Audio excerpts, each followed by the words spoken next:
목요일 아침 글로벌 마켓나우의 김희욱입니다. 미국 증시 간밤에 용수철 같은 급상승을 보였습니다. 그동안 과도하게 하방으로 쏠려 있었던, 그리고 과도하게 안전자산에 쏠려 있었던 이런 이 힘이 응축되어 있다가 한 번에 튀어오른 것이고요. 항상 이제 뭐든지 그렇죠.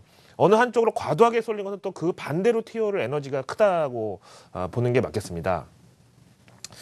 이 냉동실에다가 차가운 물하고 뜨거운 물을 동시에 넣으면은 누가 봐도 찬물이 먼저 얼 것 같지만 실제로는 뜨거운 물이 먼저 온다 그러죠. 이 사람도 이렇게 한쪽으로 정치 성향이 치우쳐 있던 사람은 또 반대 방향으로 또 가기도 쉬운 게 이 세상의 이치입니다.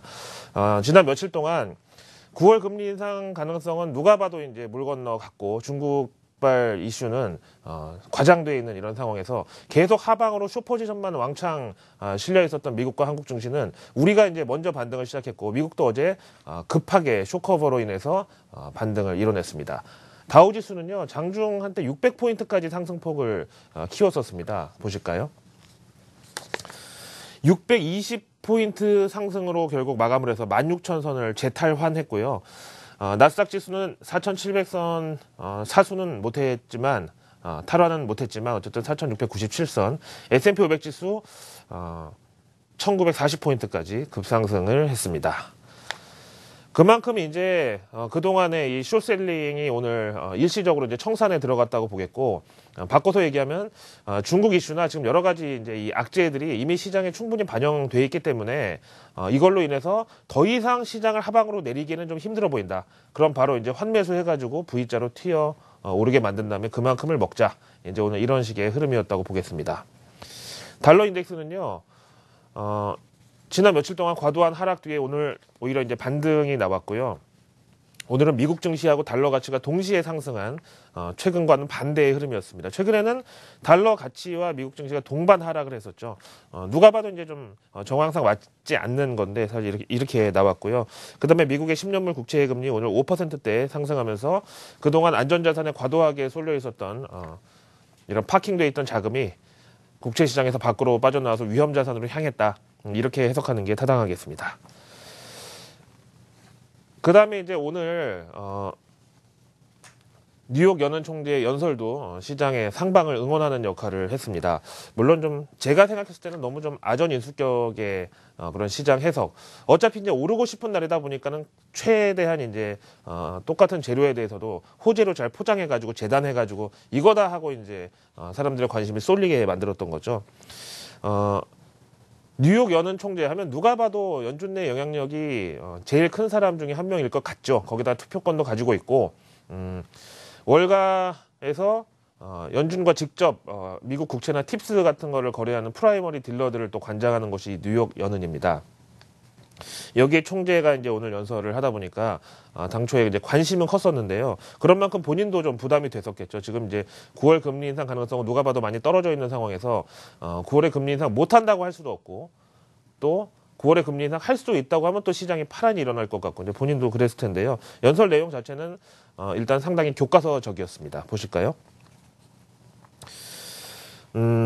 뭐 쭉 읽어보시면 알겠지만 뉴욕 지역이 우리가 알고 있는 맨하탄 그 시내만 있는 게 아니라 저쪽 뭐 퀸즈, 그 다음에 뭐 이 스테이튼 아일랜드, 이 다음에 이제 이 서부 쪽으로 오면은 뭐 굉장히 큰 이제 중공업 도시들도 있고 뭐 이렇게 크거든요. 그래서 여기 보시는 대로 지역별로 뭐 절시 시티는 어떻고 뭐 어디는 어떻고 이렇게 원칙적인 설명만 나와가지고 당시 이제 여기에 참석했던 기자들이 질의응답이 빨리 오기를 기다렸다 그래요. 왜냐하면 금리 인상에 대해서 빨리 질문하려고. 그런데 이제 이 기자회견 질의응답이 시작되자마자 윌리엄 더들리 이 총재는 일단 연설 내용은 내가 뉴욕 연은 총재이기 때문에 뉴욕주의 이제 지역별 경기 평가를 주류로 이제 구성을 했다만 대놓고 한번 금리 인상에 대해서 한번 얘기를 해보겠다라고 이제 나섰는데 결과적으로는 이렇습니다. 마켓워치에서는요, 9월 금리 인상이 어떤 명분이 감소했다, 레스 컴펠링이라는 거를 이제 오늘 내외신 기자들이 도대체 뭐라고 이걸 해석하면 좀 더 이제 피부에 와닿으려나, 그래서 뭐 덜 매력적이라고 쓰기도 하고 뭐 얘기하는데, 저는 어쨌든 저렇게 표현을 했고요. 9월 금리 인상의 어떤 가능성이 레스 컴펠링하다, 어떤 명분이 감소했다. 최근에 이제 중국발 어떤 금융시장 황사, 그다음에 위안화 3단 평가 절하의 어떤 부작용, 그다음에 이제 이 최근에 아시아 주요 국가 통화 약세 뭐 이런 것들이 이제 여러 가지 이제 이 명분으로 보는데, 그래서 9월 금리 인상의 명분은 조금 감소했다, 당위성이 좀 줄어들었다 이렇게 얘기하고 있고, 앞에서 말씀드린 대로 그렇다고 9월 금리 인상이 물 건너 갔다고 얘기한 건 아니고요. 지금 이제 시장 상황이 저 모양인데 그럼 9월 금리 인상의 명분이 증가했다고 하는 사람이 어디 있겠어요. 아무리 여는 총재가 아니라 누구더라도. 그래서 그냥 해야 할 소리를 했는데, 이걸로 시장에서는 오늘 안 그래도 이제 급 상승을 출발을 했거든요. 이 쇼커버로 인해서. 거기에다가 이 윌리엄 더들리 총재의 연설 내용을 가지고 9월 금리 인상 가능성이 이제 더 떨어졌다, 공식적으로 인정을 한 셈이다, 이런 식으로 이제 갖다 붙였단 말이에요. 역시 좀 리버럴하면서도 시니컬한 언론인 뉴욕타임즈에서는 좀 허와시를 좀 볼 필요가 있다, 이렇게 기사를 썼는데요. 이거 볼까요? 일단 윌리엄 더들리 총재의 어떤 이 발언과 어감은 누가 봐도 이제 9월 FOMC에서 금리 인상을 할 거라는 이런 시나리오는 조금 거리감이 좀 커졌다, 이렇게 좀 어떻게 보면 좀 제한적인 아니면 좀 표현을 좀 자제하는 이제 그런 인상으로 제목을 썼고요. 그런데 이제 기자들이 여기서 한 발 앞서 나가서 이제 그러면 연준에서 다시 지금 긴축에서 완화 쪽으로 턴을 하려는 게 아니냐라는 이제 질문에 대해서는 그러지 말아라. 지금 QE4 얘기가 또 나오고 있지만 추가 양적 완화는 9월 FOMC 금리 인상보다 더 멀리 있다. 아직은 기대할 때가 아니다. 그러니까 이걸 또 가지고 시장에서는 그럼 S&P 500 지수가 지금 앞에서 보셨다시피 1900대인데 1800대까지 떨어져서 한 10% 조정 나오면 그때 있을 것인가? 이렇게 또 얘기를 했다는 거고요. 여기에 대해서 이제 뉴욕타임즈의 특파원인데요. 이름이 비나이민 아펠바움이라고 읽어야 되나? 어쨌든 이 더들리 총재 연설에 이거 너무 아전 인수격의 해석이 붙은 것 같다. 왜냐하면은 이 더들리가 이제 기자회견에서 한 내용을 풀 센텐스로 보면은 앞에서 이제 말씀드린 대로 레스 컴펠링이라고 그랬잖아요. 근데 어떨 경우에 뭘 컴펠링이 되냐면은 추가적인 어떤 이 상황에 대한 파악이 있을 경우에 오히려 이제 금리 인상의 가능성은 또 올라갈 수가 있다. 그러니까 지금은 이 정도가 심각하고 이런 게 아니라 향후를 예측하거나 지금 현재 현상에 대한 진단하는 데 있어서 정보가 조금 부족하다는 게 이제 문제였다는 거고요. 그 다음에 이런 어떤 대외 이슈, 그다음에 금융시장의 어떤 최근에 이 상황 같은 게 미국 경제 전망에 있어서의 어떤 영향이 어떠냐 이런 측면이지, 이것 때문에 연준이 금리 인상을 미루고 당기고 그럴 요소가 아니다. 이렇게 더들리는 얘기를 했는데 시장에서는 9월 금리 인상 가능성 완전히 이제 연준 임원이, 게다가 뉴욕 여는 총재가 저렇게 얘기를 했으니까 9월 완전히 물 건너 간 게 아닌가, 이렇게 해서 좀 확대 해석을 좀 했다는 거고요. 그래서 이제 그런 차원에서 이제 윌리엄 더들리 이제 총재 연설 이제 모두 부분을 다시 보면은 지금 이제 누가 봐도 연설하는 데 있어서 좀 부담스러운 시점이잖아요. 그래서 my own view다. 네? not those of Federal Reserve가 아니다. 이제 이렇게 얘기를 해서 페드 전체의 의중이 아닌 사견이다라는 걸 이제 또 한번 강조했고, 앞에서 이제 그 풀 센텐스를 읽어보시면 그런 뜻이었는데 이제 시장에서 이거는 완전히 비둘기파적이다, 이렇게 해석을 했다는 거죠. 그다음에 이제 오늘 쇼커버, 그러니까 더 이상 이제 하방 공격은 무의미하다, 한계가 왔다, 더 이상 이제 이 쇼포지션은 청산되는 게 맞다. 이제 이런 오늘 영감을 줬던 지표는 내구재 주문이었습니다. 경기에 선행한다고 알려져 있죠. 왜냐하면 이 내구재라는 게 사용 연한이 보통 3년에서 5년 이상이기 때문에 기업들에서 혹은 가게에서 내구재를 주문한다는 거는 내일 모레 문 닫을 회사에서 내구재를 주문하겠습니까?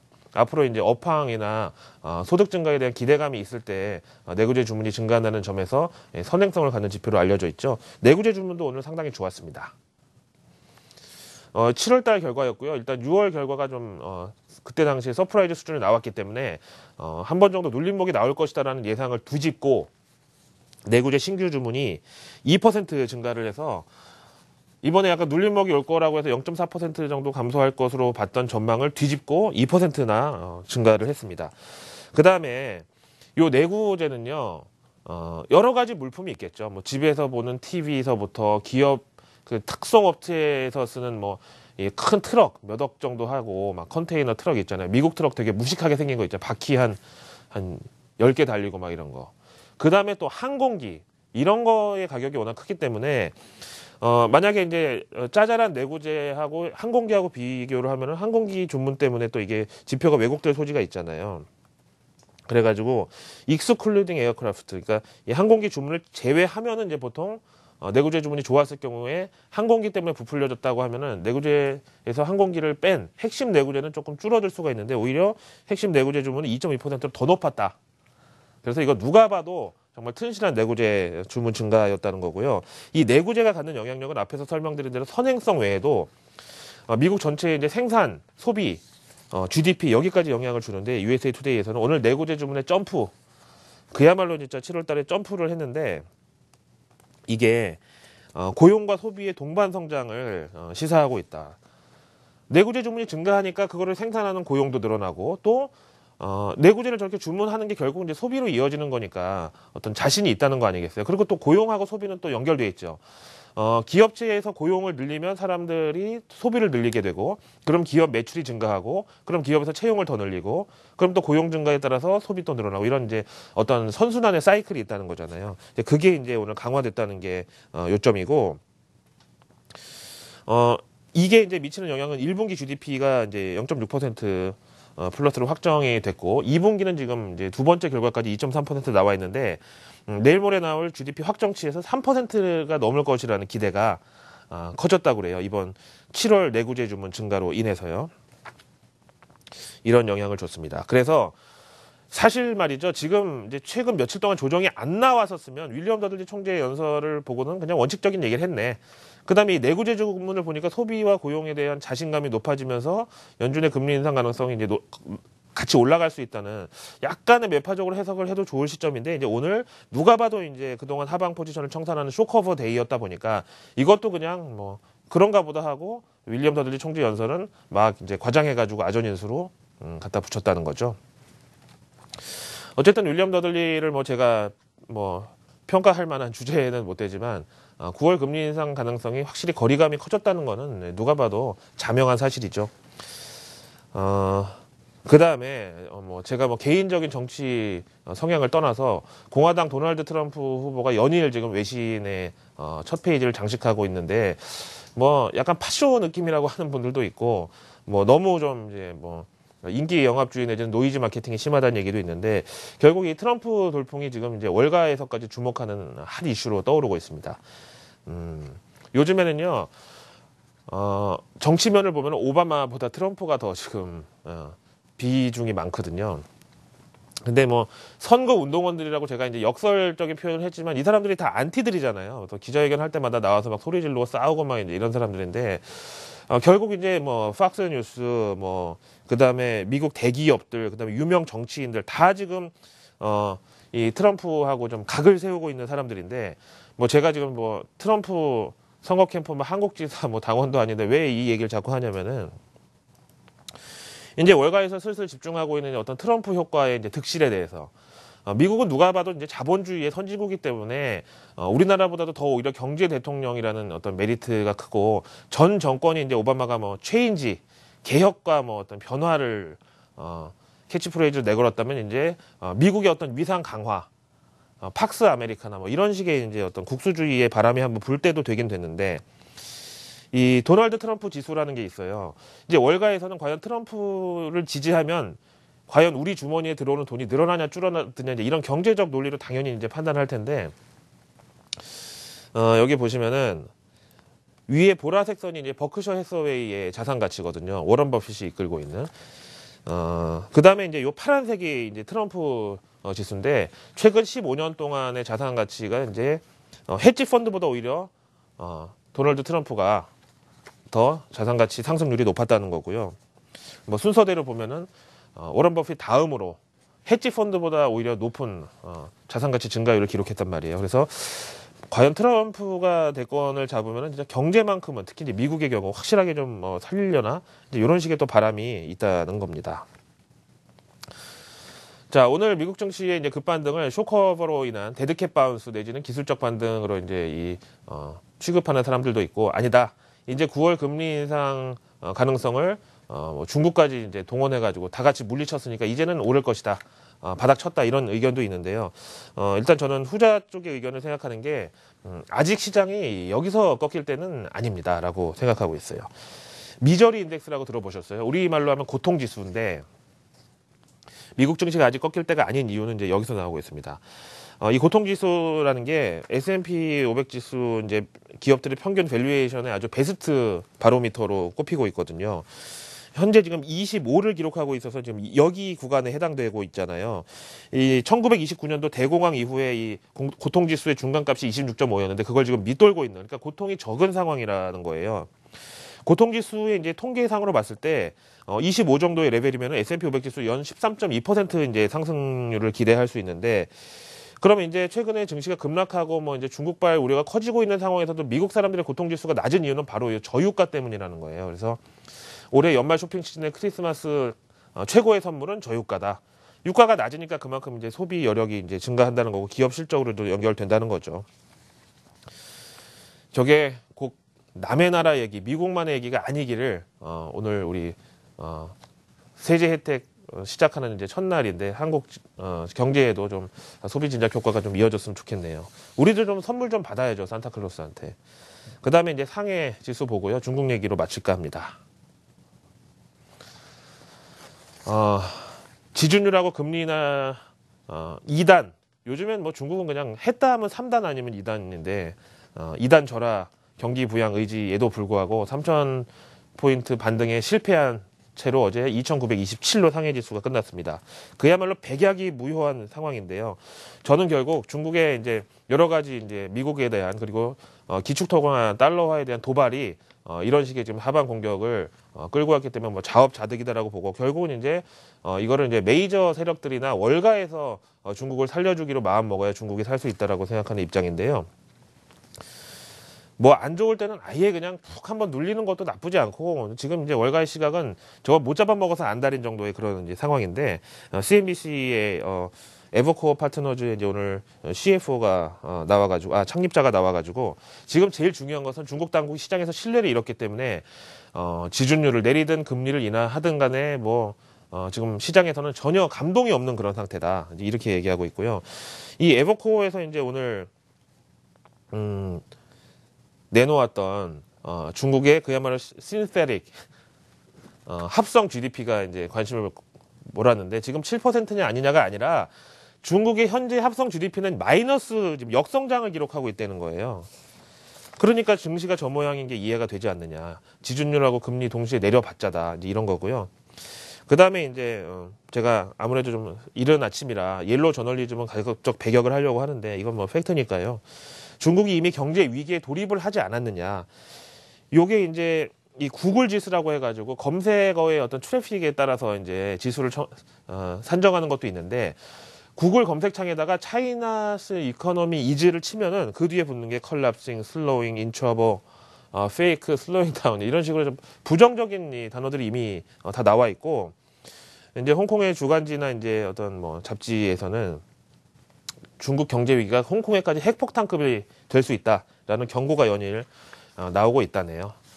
마지막으로 MSCI 한국 지수 보시겠습니다. 미국 증시를 따라서 나이스 리바운드를 했고, 또 어제 우리 증시를 후반영했다고 쳐도 조금 상승폭이 서운합니다. 한 3.5 정도는 올라줬어야 되는데, 어쨌든 50선 밑으로 있을 때는 아직까지 외국인들의 본격적인 한국 주식에 대한 어떤 매력 인정 구간은 아니라고 보고요. 일단 미국 증시를 따라서 어제 급반등이 정당화 정도만 된다면 뭐 저는 좋다고 생각합니다. 목요일 아침 글로벌 마켓나우의 김희욱이었습니다.